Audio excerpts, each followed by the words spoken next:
When I accepted the position at Nardin Academy, I remember telling people about my new job. And more than once I heard comments like, "Oh, really? They've had a lot of bad press. They're in a difficult place right now." And those comments stuck with me.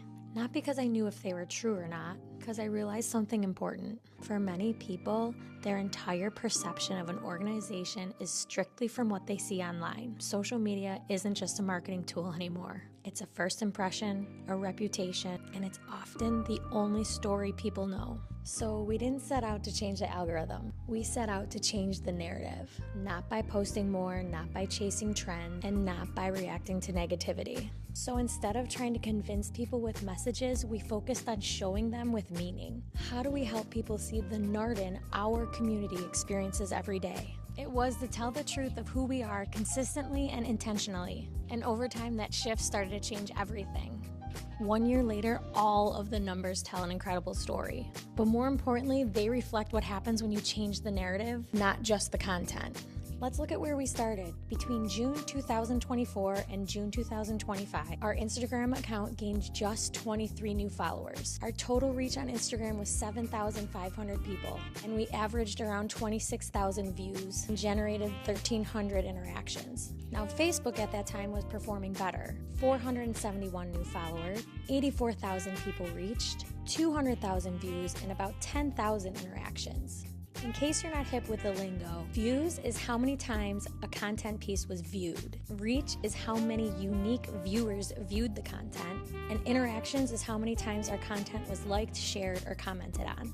These numbers gave us a benchmark, not just for growth, but what we could expand on. Something needed to change, and that's where we came up with the strategy. We stopped thinking like a school and posting announcements and started thinking like storytellers. Instead of simply saying, "This happened today," we asked, how do we make people feel like they were there?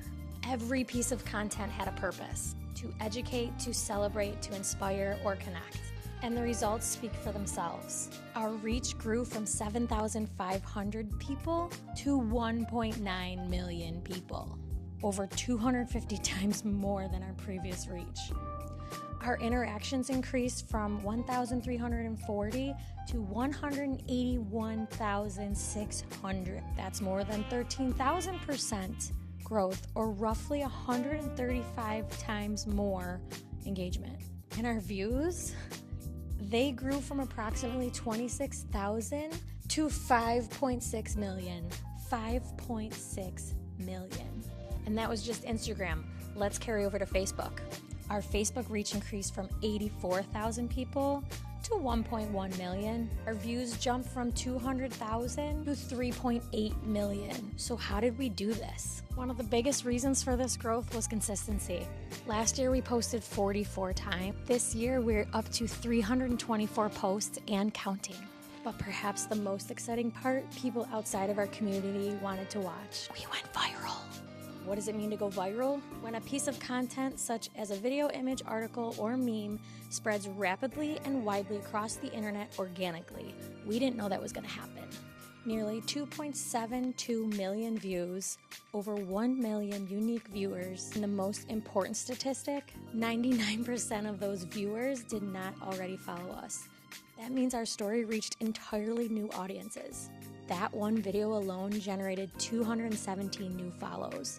If that wasn't enough, another piece of content did something even more exciting. It inspired schools around the country to recreate the idea. This concept had over 500,000 views, nearly 420,000 unique viewers. 98% were non-followers. That single post generated 459 new followers. Sometimes the simplest ideas resonate the most, and we had some honorable mention videos. This video in kindergarten had 472,911 views, 365,788 unique viewers, 98% were non-followers, and this gained us another 111 followers. In middle school, this video in particular had 78,606 viewers. 80% of those were non-followers. And then one of my favorites at the Montessori, this one had almost 18,000 views and 80% of those were non-followers. There's a lot of advice about social media. Avoid text-heavy graphics, don't post single images, always follow the algorithm. In the beginning, we did follow those best practices. We were intentional about structure, timing, format. We paid attention to what worked.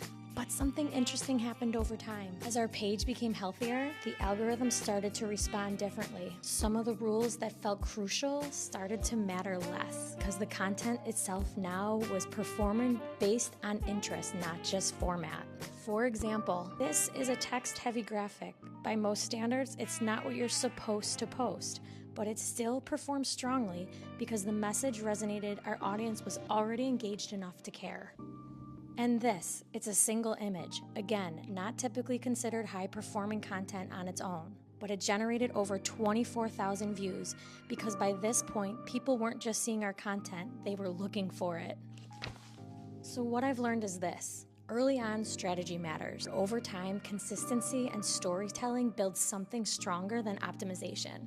A healthy page just doesn't follow algorithms. It influences it. When you step back and look at what that actually represents, it's not really about social media at all. It's about the people. These numbers aren't just statistics, they're people. Millions of opportunities for someone to discover Nardin. Thousands of new connections, family, alumni, students, future students, community. The biggest accomplishment wasn't going viral. It was creating a social media presence that reflects the heart of this academy. After 1 year, we've skyrocketed. Our content has reached millions of people, most of whom have never followed us before. Most importantly, we changed our strategy from simply posting information to telling stories. Because when you tell authentic stories, people stop scrolling. They engage, they share, and they become part of your community. And I believe we're just getting started. Did you really think I was just gonna give you a spreadsheet?